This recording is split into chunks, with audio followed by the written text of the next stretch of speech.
Yo, what is going on YouTube? I am back with another movie review, that being Spider-Man Brand New Day. Just watched it on July 31st, yesterday. So fair warning, as always, there are spoilers ahead. Before I get too deep in the video, feel free to subscribe to the YouTube channel and hit the notification bell. That way you can know when I drop a new video. And I also stream over there on Twitch at randomnuts00 and also here on YouTube. My stream schedule will be posted in the community tab. Other than that, let's dive on in. So how I felt going into the movie, I felt that the movie had good pacing. It didn't seem rushed. I like that they showed multiple different enemies of Spider-Man, but if you don't know them, you kind of miss out on that part, which you can Google it later, so that's no big deal. With this movie, there's a lot going on, so if you don't know what's happening, I would suggest catching up with Daredevil, Punisher, and Thunderbolts. I actually never watched Punisher or Daredevil, so if my review comes off as like harsh in any type of way because I'm lacking information, then I'm sorry. But again, not that big of a deal. So my favorite scenes of the movie that I got here, and again, I'm reading off my list of stuff I typed. The awkward hot bath scene with Spider-Man and Elena and Peter just sticking his toes out of the top of the water. I thought was pretty funny. Again, it was a little awkward just because I don't know, but I think that's what the scene was kind of like setting. So yeah, as fucked up as it is, I enjoy seeing Jean Grey being villainous. The scene in particular where she had tricked Peter into thinking MJ actually remembered her was pretty dark. I'm not gonna cap. That was it was a bit fucked, but the villains do that shit, and a lot of people kind of like don't understand. Like again, there's levels to the villainous shit. So that was a kind of like crazy scene. I enjoyed the Aunt May back in the movie for a few scenes. Her character was used pretty well. I won't give too many spoilers on that. I enjoyed the Punisher and Spider-Man scenes a lot. The banter between both of them. Never watched Punisher, but I know a few memes.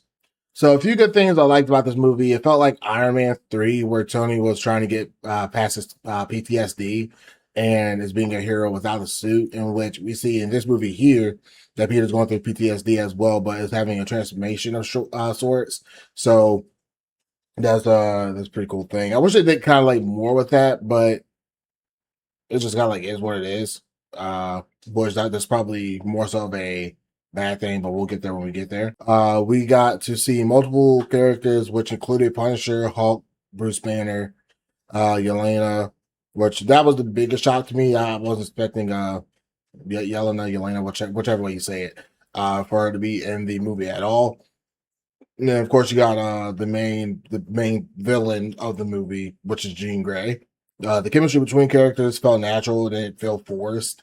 The movie was funny without taking away the seriousness of the situations at hand.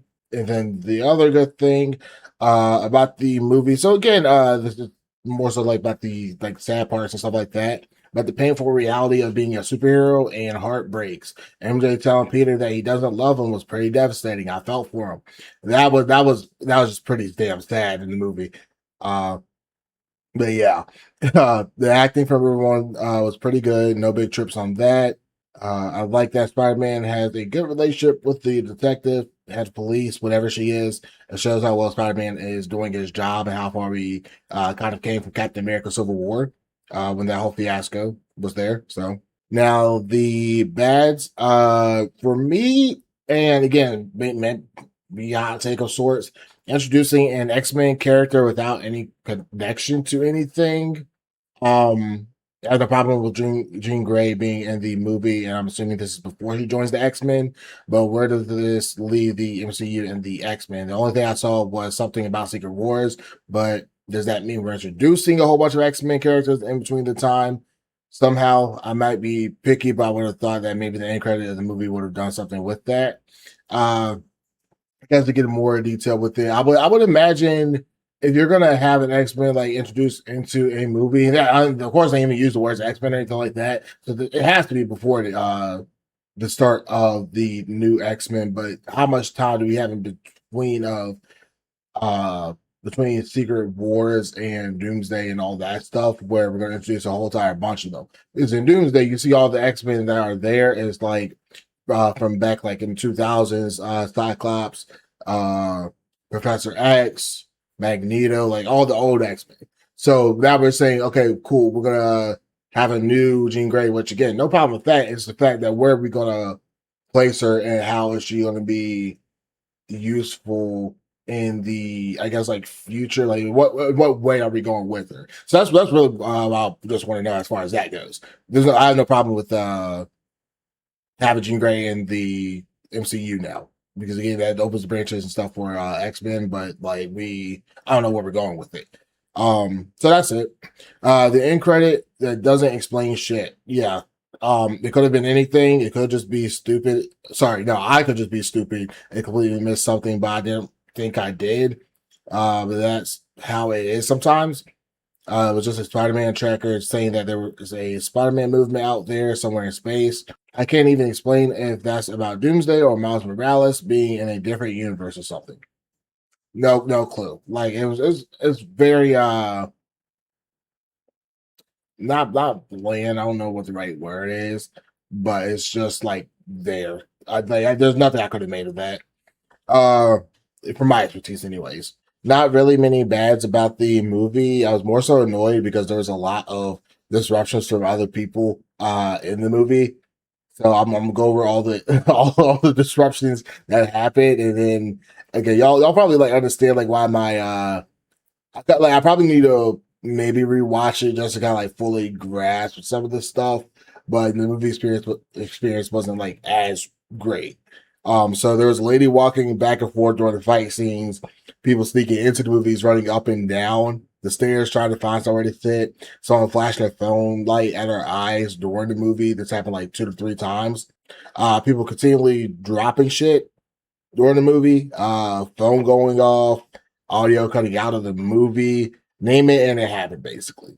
There's actually a guy I sat by who didn't know anything of what was going on in the movie, which fair, no problem. He was asking me who Jean Grey was, and that's where I almost had to ask him how much time do you have for me to explain.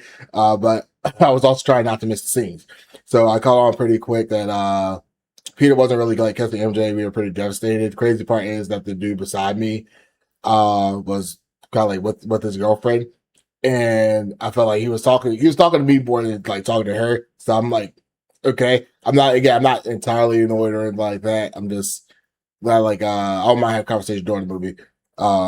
This is more so like if I had to like keep explaining stuff, that I might miss some of the movie. Nonetheless, it made the experience more fun. So I mean that was cool. I like that when you're at the movies, you can express actual feelings without people telling you to shut up.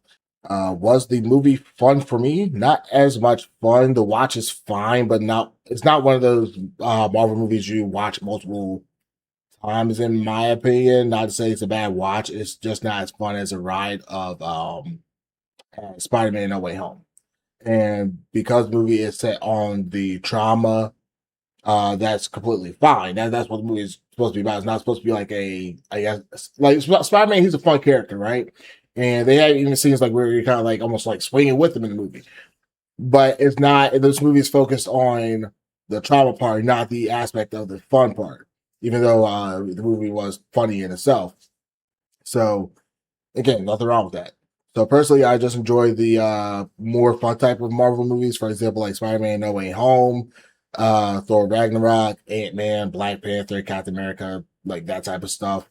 Probably like the early days before like all the stone stuff was happening, where it was getting more serious. But yeah, when I watch it again, I would watch it again, but just not immediately. I think that's a movie like you kind of like let soak in for a minute and then watch it again. So probably like 2 weeks, 3 weeks later, maybe a month. Like give it some time. But yeah, that's where I'll leave that at. I'm going to give this movie a 8.5 out of 10 for what I heard and what it looks like. This seems to be comic book accurate Spider-Man. So that's pretty cool. Not a bad movie. I'll go watch it. From what I'm seeing, the movie this is what I Googled yesterday, so this probably fucking changed like by a lot already. But the movie already grossed 72 million on opening weekend, which broke Avengers Endgame record of 60 million on their opening weekend, which that's pretty crazy. Now, realistically, is this the best Spider-Man movie of all time? I don't know yet. But I'm on the side of no, and I'm not because I'm a hater or anything like that. It's just it takes it's gonna take it's obviously gonna take some time. It's only been out for like a few days here. So I guess we'll see how the internet feels about it. But for me, I'm still, if I had to give an exact answer, I'm going to still probably say no. I feel like No Way Home probably uh might be on top of that. And even that, I'm not saying I'm not saying No Way Home is the best Spider-Man movie either. But I don't think Brand New Day beats that one.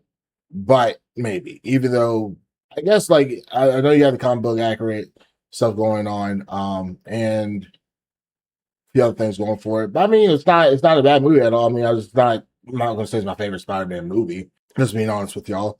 I love Spider-Man and all, but yeah. I did like that Hulk was I think this is the best Hulk ever looked in a Marvel movie. So I'm gonna give props to that. Yeah, it's pretty dope seeing him. I kind of wish they did more, but I'm not gonna be picky about that. That's we got Hulk. I mean, the scene itself and what it looked like, I feel like that's cool. So, all right, well, that's all I got for now. Let me know if y'all want some more movie reviews and what movies you want me to check out and leave a review on, basically. And yeah, I'll catch you all in the next one. Peace.